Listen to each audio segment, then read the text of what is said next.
تو سیدنا عمر رضی اللہ عنہ کو خاص طور پر یہ بات ناگوار تھی کہ نبی کے گھر میں ہر طرح کے لوگ بلا روک ٹوک داخل ہوا کریں، تو انہیں کی اس خواہش کے مطابق وحی الہی نازل ہوئی، جس میں درج ذیل حدیث سے پتہ بھی چل رہا ہے کہ سیدنا انس بن مالک کہتے ہیں سیدنا عمر رضی اللہ عنہ نے نبی کریم صلی اللہ علیہ وآلہ وسلم سے عرض کیا، یا رسول اللہ، آپ کے ہاں اچھے اور برے ہر طرح کے لوگ آتے رہتے ہیں، کیا اچھا ہو کہ اگر آپ امہات المومنین اپنی بیویوں کو پردے کا حکم دے دیں؟ اس وقت اللہ نے پردے کا حکم نازل فرمایا۔ اس کے بعد سورہ نور کی آیات نازل ہوئیں اور آیت نمبر 28 کی روح سے یہ حکم تمام مسلم گھرانوں پر نافذ کر دیا گیا کہ کوئی شخص بھی کسی دوسرے کے گھر میں بلا اجازت داخل نہ ہوا کرے۔ اس جملے میں مزید 2 ہدایات کی گئیں، اگر یہ کہ صاحب خانہ تمہیں خود بلائے اور خاص طور پر کھانے پر مدعو کرے تو جو تمہیں اس کے ہاں جانا بھی تو اب تمہیں اس کے ہاں جانا بھی چاہیے، تو جس وقت جو ٹائم دیا گیا ہے، جس وقت بلایا گیا ہے اسی وقت پر جاؤ، اس سے پہلے نہ پہنچ جاؤ۔ ایسے نہیں ہونا چاہیے کہ پہلے آ کر دعوت پکنے کا، کھانے والے برتنوں کی طرف دیکھتے رہو کب کھانا پکتا ہے، تمہیں کھانے کو ملتا ہے۔ یہ بات گھر والوں کے لیے پریشانی کا باعث بن جاتی ہے۔ تو یہ چیز ہمیں اپنے معاشرے میں بھی دیکھنی چاہیے۔ اگر ہمیں کسی نے کھانے پر بلایا ہے، مثال کے طور پر ولیمے پر بلایا ہے، شادی پر بلایا ہے، تو اب وہاں پر ٹائم سے پہلے جا کر بیٹھ جائے تو یہ غیر مناسب ہے۔ اور دوسرا کہ اگر کسی کے گھر بھی جا رہے ہیں تو کوشش یہی کرنی چاہیے کیا کہ جس مقصد کے لیے بلایا گیا ہے اس کو پورا کرتے ہی وہاں سے نکل جائے، اور جو وقت دیا ہے دوپہر کے کھانے کا وقت 3 بجے کا دیا ہے تو آپ پہنچ رہے ہیں 5 بجے، اور پھر انہیں تکلف میں جو ہے مبتلا کر رہے ہیں کہ وہ کھانا اگر نہیں بچا تو وہ دوبارہ آپ کے لیے پھر نئے سرے سے اس کھانے کا بندوبست کرے، تو غیر مناسب بات ہے۔ تو جس وقت آپ کو دعوت دی جائے، جس وقت کی دی جائے، اسی وقت پر وہاں پر حاضر ہوا جائے، نہ پہلے جا کر بیٹھ جایا جائے نہ ہی بعد میں۔ پہلے مطلب کہ نہ وہاں پہ برتن لگنے کا انتظار کیا جائے، نہ کھانا پک رہا ہے اس کا انتظار کیا جائے کہ پکے گا، کھائیں گے جائیں گے، اور جب کھا لیا تو اس کے بعد بلا تکلف باتوں میں نہ لگ جایا جائے کہ ہنسی مذاق ادھر ادھر کی باتیں لے کر بیٹھ گئے، تو یہ بھی غیر مناسب بات ہے۔ تو چوتھی بات اس آیت میں یہی بتائی کہ جب کھانا کھا چکو تو وہیں دھرنا مار کر مت بیٹھ جاؤ، ادھر ادھر کے حالات کی سے کہانیاں شروع نہ کر دو۔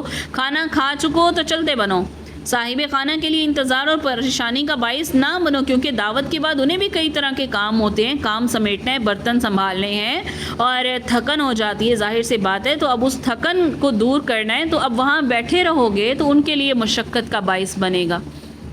یہی وہ آیت ہے جسے آیت الحجاب بھی کہتے ہیں۔ حجاب کے معنی کسی کپڑا یا کسی دوسری چیز سے 2 چیزوں کے درمیان، یہاں کہا ہے نا کہ جب نبی کی بیویوں سے کوئی شے مانگنی ہو تو پردے کے پیچھے سے، تو یہ والی آیت یعنی آیت کا جز کیا ہے؟ آیت حجاب ہے۔ حجاب کے معنی کسی کپڑا یا کسی دوسری چیز سے 2 چیزوں کے درمیان ایسی روک بنا دینا جس سے دونوں چیزیں ایک دوسرے سے اوجھل ہو جائیں۔ اس آیت کی روح سے تمام ازواج النبی کے گھروں کے باہر پردہ لٹکا دیا گیا، پھر دوسرے مسلمانوں نے بھی اپنے گھروں کے سامنے پردے لٹکا دیے اور اسلامی دستور یعنی معاشرے کا یہ حصہ بن گیا۔ تو اب اگر کسی شخص کو ازواج مطہرات سے کوئی بات پوچھنی ہوتی یا کوئی ضرورت کی چیز مانگنے کی ضرورت ہوتی تو اس شخص کو حکم ہوا کہ پردے سے باہر رہ کر سوال کرے۔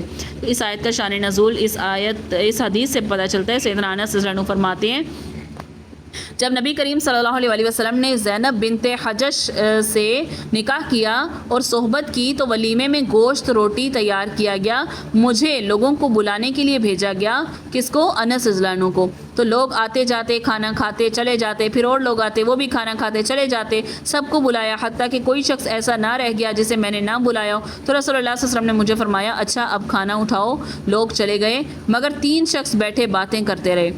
آپ گھر سے اٹھ کر سیدہ عائشہ رضی اللہ عنہ کے کمرے کی طرف گئے اور فرمایا السلام علیکم ورحمۃ اللہ وبرکاتہ۔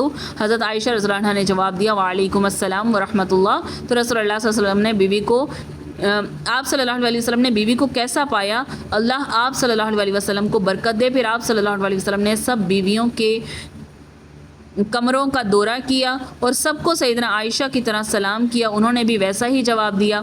پھر آپ صلی اللہ علیہ وسلم لوٹ کر گھر آئے تو وہ 3 آدمی ابھی تک بیٹھے باتیں کر رہے تھے۔ تو نبی صلی اللہ علیہ وسلم کے مزاج میں بڑی شرم تھی، انہیں کچھ نہ کہا، اس لیے پھر سیدہ عائشہ کے کمرے کی طرف چلے گئے۔ پھر کسی نے آپ صلی اللہ علیہ وسلم کو اطلاع دی کہ اب وہ تینوں آدمی چلے گئے تو رسول اللہ صلی اللہ علیہ وسلم واپس آئے۔ دروازے کی چوکھٹ پر آپ کا ایک پاؤں اندر تھا، دوسرا باہر، کہ آپ نے میرے اور اپنے درمیان پردہ لٹکا دیا۔ اس وقت اللہ نے اس پردے کی آیت کو اتارا تھا۔ پھر اس کے بعد دیکھیے یہاں پر مرد اور عورت کے درمیان آزادانہ اختلاط کی روک تھام اور پردے کا حکم اسی لیے دیا گیا کہ عورت مردوں کے درمیان جو فحاشی کی روک تھام ہے وہ ہو سکے، اور دوسرا یہ مؤثر اقدام ہے کہ کوئی غیر شخص کسی اجنبی عورت کو نہ دیکھے، نہ ہی کسی کے دل میں وسوسہ برا خیال پیدا ہو۔ تو معاشرے سے بے حیائی فحاشی کے خاتمے کے لیے پردہ ہونا بہت ضروری شے ہے۔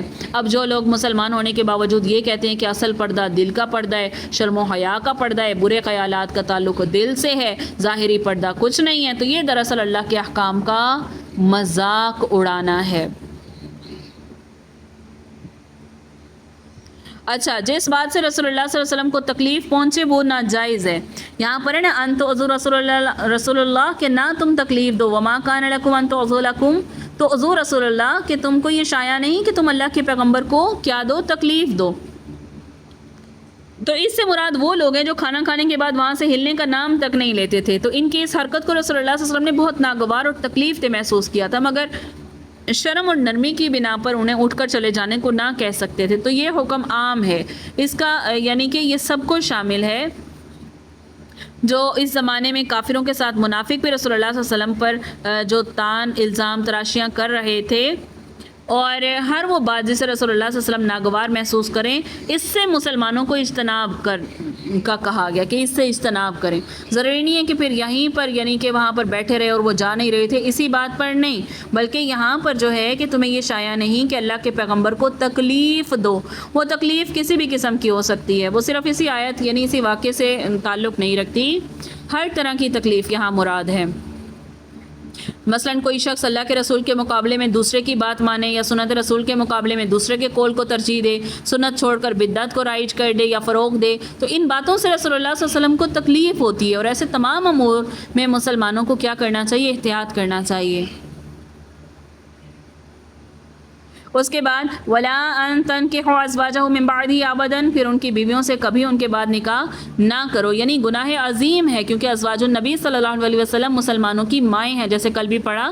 اگر کوئی آدمی ان سے نکاح کرے گا تو گویا وہ اپنی ماں سے نکاح کر رہا ہے، پھر جو احترام انہیں اللہ نے بخشا ہے وہ کبھی ملحوظ خاطر نہ رکھ سکے گا، تو پھر اس کی آخرت کیا ہو جائے گی؟ تباہ کر لے گا اپنی آخرت کو۔ ان تبدو شیئا، اور اگر تم ظاہر کرو کچھ، او تخفوہ یا اسے چھپاؤ، فإن اللہ، بے شک اللہ تعالیٰ، کان بکل شیء علیما، ہر شے کا باخبر ہے، ہر شے کو جاننے والا ہے۔ یعنی زبان سے کچھ اور مومن کے دل میں ایسا خیال تک بھی نہیں آنا چاہیے، کیونکہ اللہ کے سامنے تو ظاہر اور باطن دل کے خیالات سب کچھ برابر ہے، کوئی بات اس سے چھپی نہیں رہ سکتی۔